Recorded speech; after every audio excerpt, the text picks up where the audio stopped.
দেশের অন্তর্বর্তী সরকারের প্রধান হিসেবে মনোনীত হয়েছেন শান্তিতে নোবেল জয়ী ডক্টর মোহাম্মদ ইউনূস। শিক্ষকতা পেশা দিয়ে কর্মজীবন শুরুর পর এখন তিনি বিশ্বের আইকন। ক্ষুদ্র ঋণ কার্যক্রম তাকে এনে দিয়েছে এই সম্মান।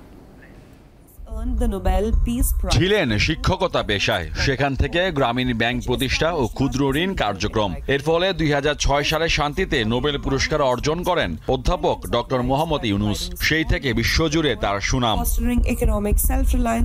1940 সালে 28 জুন চট্টগ্রামের হাটহাজারীতে জন্ম ইউনূসের। চট্টগ্রাম কলেজিয়েট স্কুল থেকে ম্যাট্রিক পরীক্ষায় 16তম স্থান অধিকার করেন তিনি। 1957 সালে ঢাকা বিশ্ববিদ্যালয়ে অর্থনীতি বিভাগে ভর্তি হন। 1960 সালে স্নাতক ও 1961 সালে স্নাতকোত্তর সম্পন্ন করেন।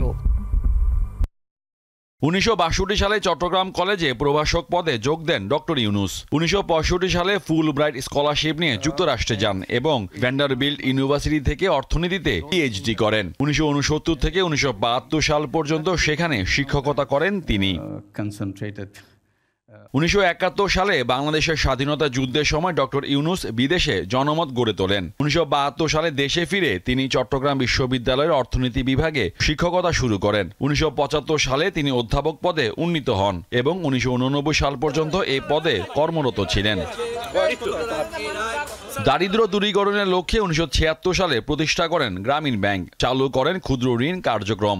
জামানতবিহীন ও যৌথ দায়িত্ব ভিত্তিক ক্ষুদ্র ঋণের সাফল্য 2006 সালে তাকে এবং তার গ্রামীণ ব্যাংকে এনে দেয় শান্তিতে নোবেল পুরস্কার।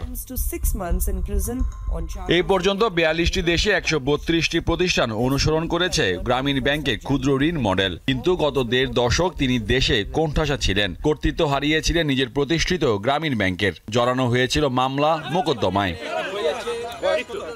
ছাত্র জনতার অভ্যুত্থানে সরকার গঠনে 5 মাসের মাথায় 5 আগস্ট পদত্যাগ করে দেশ ছেড়ে যান শেখ হাসিনা। এর মধ্যেই জাতীয় সংসদ ভেঙে দিয়েছেন রাষ্ট্রপতি মোহাম্মদ শাহাবুদ্দিন। 8 আগস্ট বৃহস্পতিবার ডক্টর ইউনূসের নেতৃত্বে গঠন হচ্ছে অন্তর্বর্তীকালীন সরকার।